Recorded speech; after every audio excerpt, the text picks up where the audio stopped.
Hello everyone, my name's David Farquharson. I'm Chairman of AFRICAT UK. I've got the privilege at the moment to be back at wonderful Okajima, which is the home of the AFRICAT Foundation in Namibia. I became chairman about 5 years ago when I first visited AFRICAT, and it was obvious that something special was going on here in order to really resolve what is the key problem that is found in this wonderful country. These wonderful people, wonderful animals, amazing scenery as you see here, but there is one big issue, and that is human-wildlife conflict. What that means is that in close proximity to each other you have predators, obviously wonderful for us as tourists to see, yet for farmers who are trying to eke out a living here, those predators are just one thing, which is killers of the animals from which they make any kind of financial gain in life. So how do we address that? Well, one way, a very important way, is education. AFRICAT has helped build a school at Okajima, which covers both children and adult education, both in terms of children who are based here and from further afield when they come at weekends. This, of course, makes the children and adults, among many other things, realise just how important conservation is. A stark reality is that these predators will not survive without human buy-in.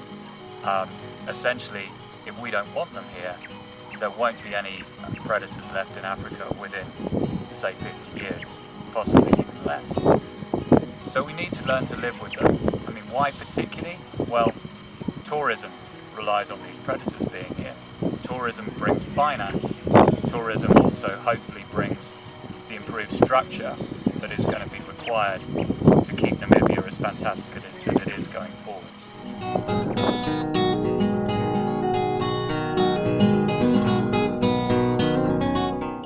It's not just education here.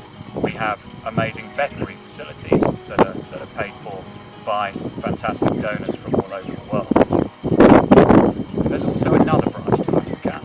This is AFRICAT North, which is in rugged, unforgiving terrain just west of Etosha National Park.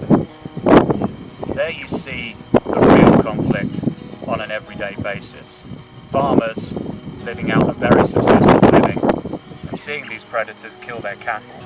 And of course, their reaction to that is simply to kill the predator. If we go down that vicious circle forever, it's not going to work for anyone. So what we have up there, we have an amazing system of lion guardians. Lion guardians are people from the local communities who are able to, because they're from the same communities as the farmers, they're able to help them gain a real understanding of not just the importance of keeping these predators alive, but also ways of doing so.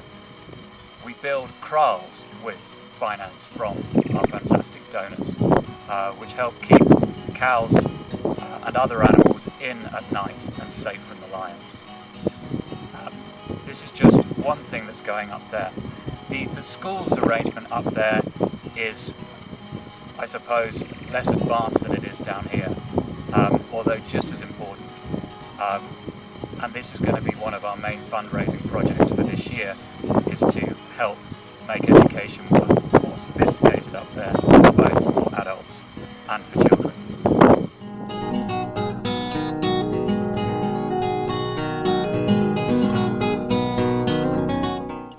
Of course, it's the real aim of AFRICAT to keep predators wild and free, because of course that's where they function best, and it's just phenomenal to see them, as I've experienced many times over at AFRICAT. However, some of predators need rehabilitation, and a smaller amount even still, just after rehabilitation, cannot make it back into the wild. AFRICAT has a great program for those predators as well. Indeed, they're kept here at AFRICAT, and we have a great research team who help and work with these what we call carnivore ambassadors to improve our understanding of the way these predators respond to many things. For example, their stress responses, how they respond to certain illnesses, how they deal with certain types of human interaction.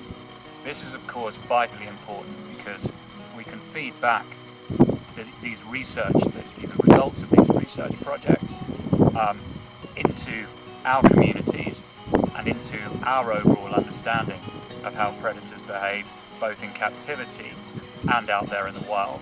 And this of course can only be good for everyone.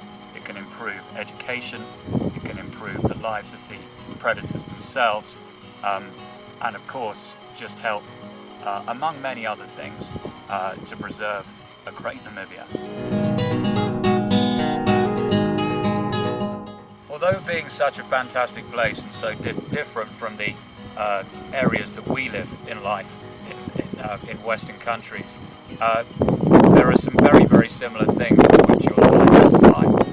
The most important of that is a great structured community that involves education, understanding between different groups, and helping everything to live in harmony as much as possible. Your help in terms of what you can give financially or in any other way is absolutely vital here.